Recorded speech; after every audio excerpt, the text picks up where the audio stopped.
Oui, bonjour. Comment on a Didier Mokuba? Oui. Didier, de l'autre, on a vu pour ça, on va essayer de comment est-ce que le mariage est au Salema. Ma facture et le mariage est au Pessama, ils ont un peu exorbitant. Ni nous avons pensé le roi garçon Yoko Bala Lobby. Est-ce que Bala déjà? Non, non, pas encore. Non, on a validé. Par rapport à la facture, ils ont Pessama, on a validé sur base de la facture. Pensez dans les années, oui, bon, d'abord il faut voir que les garçons belé toza to balaka tete lelo eza suite à rozanga ba moyens. Donc surtout quand je parle des moyens financiers exacté. Donc faut tu wana premièrement faut to yeba que non ezo utana nous na rozanga musala. Et kozanga musala ndi yango to sala que non garçon azana mbongo te. Et tant azana mbongo te et au permettre d'être à balle. Deuxièmement, ils ont tombé sur les parents. Les parents oyo facture à l'ibala ya mwana bango mwana parents a otia mon on dirait a teki mwana. Au lieu qu'il a bali sa mwana ya zo teka mwana teki mwana ko teka. Zwa que non o louer salle. Ko somba ono biloko wana facture ko futa ba biloko nyonso na kati wana donc ils ont même plus ou moins $7,000 $8,000. Bon. Vie na ba condition toza na ngosiko na nga ko za $7,000 acha ngo na obala et soko bali mwasi wana lelo oche mwasi na ndako bolia nini ko futela ndako donc yango eloko ezokoze ki non ba garçon belé toza beto bala te donc vraiment pour ça ko bala oza na ngo mais où sont les moyens pour que to bala moyens za la te oui liboso eza nona baboti baboti ya bana basi si il faut pas revoir si ba facture na bango parce que garçon musu pe koza mwana moyen na ye ingolo bakate ba garçon nyos bazangi ba moyen koza na moyen mais moyen za moi muki par rapport na facture ba kopesela ye facture déjà so ekomi déjà ebelé eleki déjà moyen muto azana ngo et au permettre été à bala et à réserver mbongo donc le temps au moins na muto zo kende temps so comme tina ba 40 ans moyen ba les ate vi ba moyen wana. Donc ba para ba revoir ba facture na bango balisa mwana au lieu qui est oteka mwana. Est-ce que yango mtezo justifier lelo ba jeune fille na bazana ba bana et pas na bango to ba boti avant le mariage? Bon ko bota avant le mariage pas vraiment et ou ta na facture ba boti mais au moins parce que ba 8 ans et obala na té mais ba vivre na ba garçon quand même donc ba vivre et c'est pour cela et au matina. Bon, là, vraiment, il faut dépendre de la mentalité à fille na fille. C'est pas dit que papa na yo peut-être quand tu facture à l'écolo, yo lelo, ok, non, bon, na bota na parce que papa a tiré facture à ma casse. Non. Mais, ming na papa, oh, ok, non, bah, yé pour baba la moi na yé. Et tant que yé pour baba la moi na yo, facture na déjà mati, garçon, na moya bala souma no ezata ko ça ni bon, tout ça on a ko, comme ça, to bota, tant to bota, bah, ya otike la nga yo. On a un système de combien de moi akende abmana porte ezate pour que mon eza ebele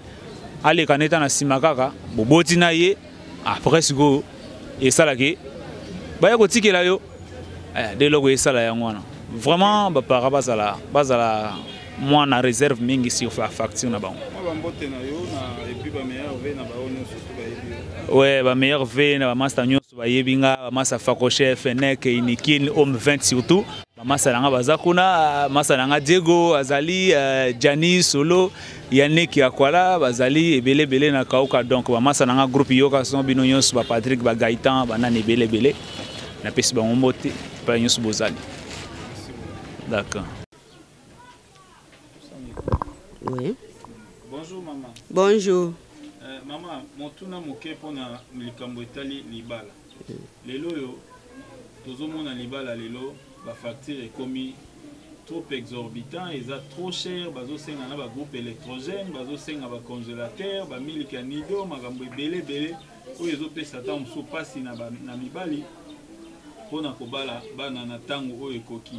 Ezo salomo na moto azo bala na tango moko agisi pusani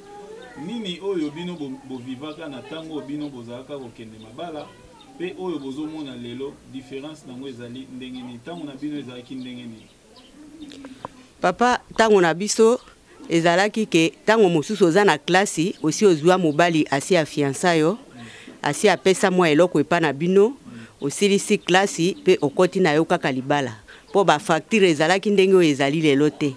po oyo ya lelo ekomi lokola eza lisusu libala te ekomi lokola koteka bana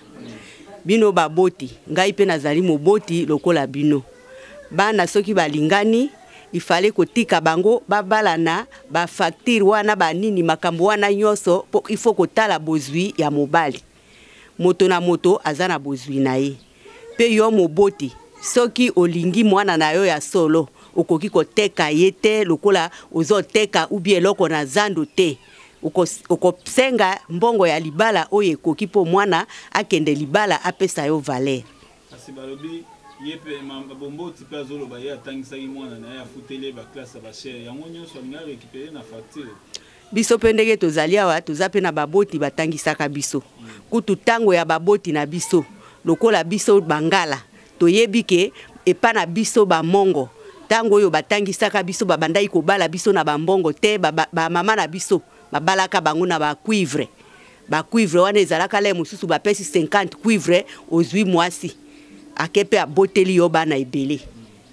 na tango oyo ya ba mama na biso na tango na biso pe babalaki pe na ba cuivre mais na tango ya lelo na bino génération ya lelo ya bino bana ya lelo soki babali yo na cuivre moboti wana komona lokola sali 0 mais batekaka mwana pona libala pona koteka mwana te tika mwana abala soki ozana mwana na yo ya mwasi tika ye abala akende libala asepela oza pe na mwana na yo ya mobali tika ye abala avanda na mwasi na enda komoko po basala pe ya bangu foyer mama ndenge tozomona lelo na Kinshasa mwasi nyonso to mwana mwasi nyonso tu la plupart des cas bazana babana epa na bango bavandi na babana mwa bana ebele ndenge bazalaka obenga kala ta mosusu babenga moto mwana makango lelo ezalaka su na ntina te mpo moto nyonso ata yo oza mwana makango te ndeko no mwasi aza pe na mwana ya makango eske ezali di ya eloko wana oyo ya bafacture ya bachere to ezali kaka po ekomi lelo ndenge wana po na ngai namoni ezali bana mibali mingi bakomi lelo ata aza na moyen alingi mwasi wana mingi mais tango ya alingi ye mingi moyen asala autrement te mbongo ya kobala ye ezali te comme lokola alingi ye mingi bakovanda kaka ndenge wana mwasi pe alingi ye bakovanda kaka ndenge wana babandi pe kobota bana pe bakomeli bino na ndako bokomi na bana ebele ke botika bango bavanda bazwa ndako na bango moko bazwa responsabilité na bango moyen basala ndenge wana ezali te po mwana mobali akotala liboso nazwa mwasi na ngai ifo na pesa facture basengi ngai lelo bien $5,000 pona bala ye na basengi ngai lelo $2,000 pona bala ye na kokisa ba feti po lelo pe ekoma soki obali na tango na biso ezalaka te mais na tango lelo soki obali il faut louer fête salle bo kende na église bo louer fête ya mariage fête ya coutumier il faut bo sala ba fête ndenge na ndenge civil nini mais epa na biso ezalaka boete epa na biso ezalaka ndenge wana te mais mitindo wana na ebite soki euti wapi soki pe bandi ndenge nini na ebi ndenge mitindo yango oye komite yango bana na basi na mibali bakomi kotula na bandako moye babala te mwana 40 avanda na ndako ya baboti na ye mama na tango na bino soki ko pesa biso exemple moko ya moke babalaka na eloko nini oyo ezaki lokwa kosengama sur le plan coutumier pour moto kende na libala bona biso na tango ya kala surtout na tango ya ba mama na biso bako senga le mususu famille wana famille ya mobali bako ya le mususu na 10 cuivre 20 cuivre allez bazui mwasi akepa na bango babandi ko préparer allez ba ko préparer ba cuivre mususu mais oya biso lelo tango oya biso ezalaki mobali abali yo le mususu ezalaka pe na ba dollar ndenge komi lelo te ezalaka nango na Zaire na mbongo ya Zaire mobali abali yole mususu na 20 Zaire na mwasaki ya mungwa piesi elamba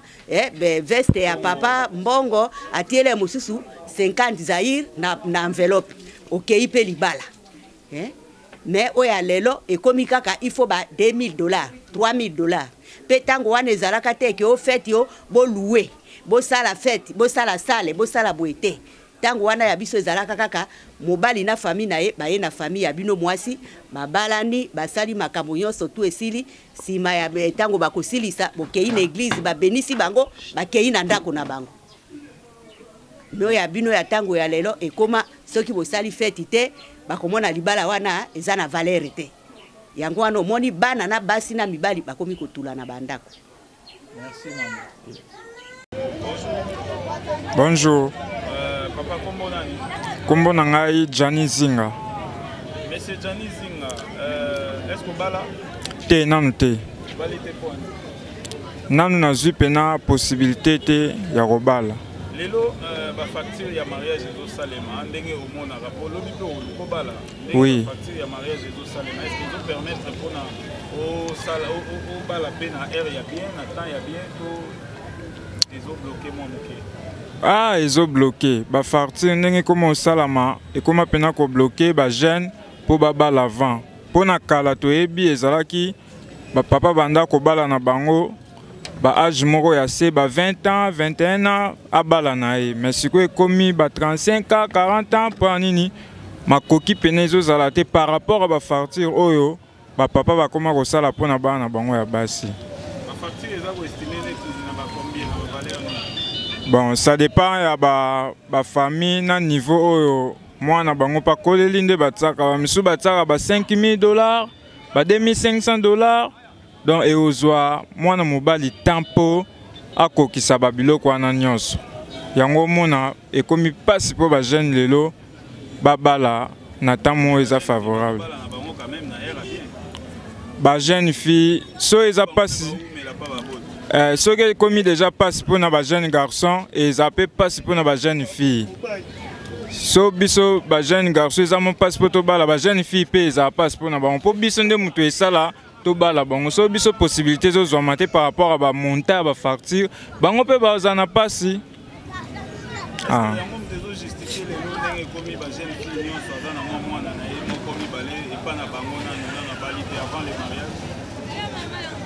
Bon, yango ezo justifier bongo te. Jeune fille mususu akozala abotani déjà ana mwana ni moko mais et tombe pe akutani na mwa chance na ye na ba âge mo pe levé akobala na ye mais ba jeune oyo ezaki nanu aboti mwana te azobunda bunda pe na ye moko na vie ti ake na fiançailles ti ake na mariage wana nde komi mwa difficulté.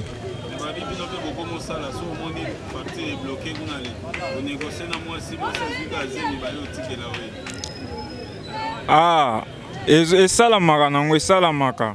ke tant pena ti oke kokisa makambo wana nyonso ekomi te par rapport ndongo banda kobunda ti etombe pe ke mwasi pe ayekoma pe na zemi alebodekisa ngo kaka ndenge wana elekeli pe kaka bongo ti bosala makambo mosusu nsima ata apres kobota mwasi aboti na ye ta bana mibale ata misato nsima okekokisa oyo wana soki ozwi makoki.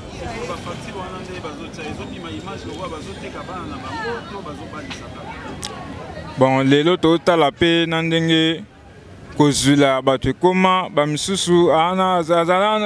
na lupangu te bamisu nini atsaka motema parfois ande nazwi nabalisa mwana nga boye na koprofite kaka mpo na ye natya mwa monta mo boye kopermettre nga parfois mpe baleki ne baza bamisu mwa retard ya ekole barenforce mpe mwa ekole mpo baprofite lokola ya na bango swat ndeko na bango azobala donc tozwa mwa mbongo wana esa bango mwa bien ma ba famille pe koma ba makambo ebele esenga mpo mutu azwa part na ye. Bon, conseil eza kaka fo bayeba nde nini ya koki kodimine bacharge wana mpa na biso bajeune na lelo ntango akotya facture mwa moke nayebi ke ekodose mpe bajeune parfois ninge epesa mwa 5 à 10 ans parfois dans 3 ans to 2 ans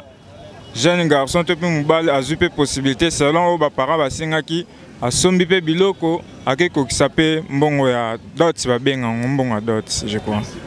Ah, merci aussi. Bonjour. Bonjour. Maman Acoustique. Oui. Bongo. Bongo ndenge olobi. wapi? Najuaka na groupe Caméléon na salu na RTNC. Najoua pe na groupe Nzoi et puis najoua partout bisika babenga ngai. Neti film nini yo sala o marka yo moko personnellement oyo bato bakoki se référer sur na yo. Na ba film o na sala o markanga na joie décision na Nzonzing na joie qui décision moi si à berger à pasteur Paco décision et c'est pelisanga makasi na joie ngo bien et puis na biloko ba papa na joie ka pe bien makasi et c'est pelisanga pe penza pe na biloko ba papa na inde esala penza ke na benga maka partout monde entier en tout cas ti na ba Tchad partout bisika on surtout ba benga ngai po numéro na ngai kota na kati ya pièce wana alors na joie ka pe bien ba ton surtout ba benga ba féliciter ngai que na joie bien bilo mokande ngwana. Merci beaucoup on est aquí juste pour la référence tout mais quand même koyeba yo zali mais motuna na biso na émission ya lelo ezali différence nini tokoki kosala na mariage ezalaka kosala bakoko na biso kala na mariage oyo ezosalama lelo surtout na point ya facture ya mariage to liste ya biloko oyo basengaka sur le plan coutumier. En tout cas mariage ya kala na mariage ya lelo ba exagérer na makambo nyonso na kokolo ba mariage ya kala ezalaki ta mosusu neti na biso na Équateur na bamongo omona ta mosusu bakolo baka mobali aya na symbole ba cuivre aya na babilo moka mike et puis na mbongo moka ya muke mais lelo ekoma différent na ko vivre mikolo ezopusa na makambo ezokoma na ndenge na ngo ebele donc ko balisa lelo ekoma loka bato bamoni ke donc suka na bango ya kolia na vie ya mwana wana yango wana o bango basala ki ba récupérer na libala donc na kolo bakutu nini donc ya lokola ba parents ba monike balingi ba bongisa par exemple ben vie na bango so na bi par exemple ba parents bazara déjà bien mais ba balisa mwana cher na comprendre peu phénomène wana te po bozana bino bien ce que balisa mwana cher po na nini bakoma ko teka doane za po na ngana benga ngo esu libala te na koma ngomona ngo basi bakoma marchandise ba famille na bango so mobala monani il faut ba teka e makasi pona mobala zo yake na ye yango pende ezo causer lelo et à cause ya ba célibat o ezo tombuka lelo na Congo ba komisa ona ndenga ba en tout cas molimo célibat o ba pasteur bazote ya te yango na église oza ba kanga bino liba lokuta pona ngana mona ngo lokuta eza po mobali azo raisonner déjà tant on a okena ndenga ko bala il faut na préparer combien enveloppe ta musu ba basinga 2000 3000 ta on a okota biloko libala fête zwa sale zwa batu bali ba mela na misana biso kako ya Congo mwana mobala batu akosala économie po akangisa $10,000 mu kolonini po akokisa fête na ye mobimba sepela ndenga lingi mu koloni na okokisa yango moni mabale komi pasi na Congo soki lelo ba parents na biso bazaki lo na motema wana ya ba parents ya kala mais mabale ya nango zdralala mais mabale ya wende mais jamais komona mwana 25 ans pas na bango mais ba finyo surtout mais bala na bango ko tous les côtés pour na facture leki c'est quoi honnête ko estimer moke lelo yo po mutabala il faut ala au moins na combien sur le dota ozwa neti salle de fête ozwa ba liste ya libala ozwa makamyo sona facture mutako iko bomba à peu près combien na RDC po mutabala yango na lobi na RDC mutu soki alinga bala bien po soki akoti déjà na facture 2500 somba louer salle 1500 okomi na 4000 siko tango soma masanga 50 casier 70 casier zwa olamba fête ya civil fête ya religieux fête ya coutumier mutu fasimba ba $10,000 alors $10,000 ne uta wapi nata msusu mutu aza enseignant akozwa $10,000 na mbula nini tisuki apembe ko bima ya lembi ko lukango ti avandine na vini ya célibat avandine célibataire ti akomo sente ka ba fille vie eleki na normal bo sek boko mo bazo sente avanda epa na bango babotisaka mais oui ba robotisanga po bino bolingi fartika makasi alors mobali nanga linginga moi pas zwanga ezate akomo botisanga po bino bolingi fartika makasi bon nete pa na ngai na famille na ngai na ndenge papa na ngai papa me na lobi papa monsieur Bomandeke bonyeka kumwa ba mongo papa étant que intellectuel ou azali jamais papa ça il a mobali liste et facture ya montant asala ka facture ya libala mapesa ka montant te papa abiso papa na biso na place à montant ezala ya masanga ezala ya mbongo aloba kaka na mobali yo moko honorer moi sina yo do bisuko rosukela nde place honorer moi sina yo yangwana obligeaka te atia 500 atia 1000 atia 300 te yo moka honorer mobile mwasi na yo par rapport à ya possibilité na yo za nango ndenge papa na nga salaka na ba famille na biso na famille na biso mais soki ba papa ebele bazui à lire ya papa na biso be likola papa na biso na sima ba lebele ko salama nino koyebisa baboti nyonso oyo baza na bana na bango bazo sala ke bana na bango baumela parce que montagne ya libala ezozala mwa likolo baumela pa na bango pe nino koyebisa na bana basi oyo bazozala bavictime ya bamariage wana pe bana libala oyo bazoluka kobala na koyebisa na baparent wana mbonga mwana na libere bana bakende kitisa motema ozoteka bana te wenze moko eza te batekaka bana basi mpo na libala papa soki osengi $500 na libala nde esali nini bapapa nyonso bao bazolanda nga na bao baoyoka lisolo oyo bokitisa bafacture na bino bana na bino ya basi bakobala bakolongwa na charge na bino au fur et à mesure bozoboya okitisa bafacture ya bana na bino ya libala yango bana na bino baovandela bino na bandako motuna moko ya suka ntango ozotangisa mwana na yo pe ozosombele biloko aolia na ndako yango ezojustifie okotisa yango na kati ya facture to osalaki mpona mwana na yo akola malamu mpe azala na éducation ya malamu non kotangisa mwana koleisa ye eza devoir à parent po balobi lelo oyo soki na bino ata bambongo natangisa ye yango bazotia facture ndenge wana eza nango eza raison te eza raison te mpo kotangisa mwana mpe koleisa mwana kolatisa mwana eza devoir à parent mpo avandaki na ye kuna epa nzambe yo moto olukaki aya na mokili donc eza devoir na ye yo nde il faut sala yango obligation na yo ozomona donc eza nango raison te eza kaka baparent na biso bakoti na système ya mabe kaka oyo esalaki fo balave batete na bango balongwa na système wana esunga makambo ebele. Merci beaucoup.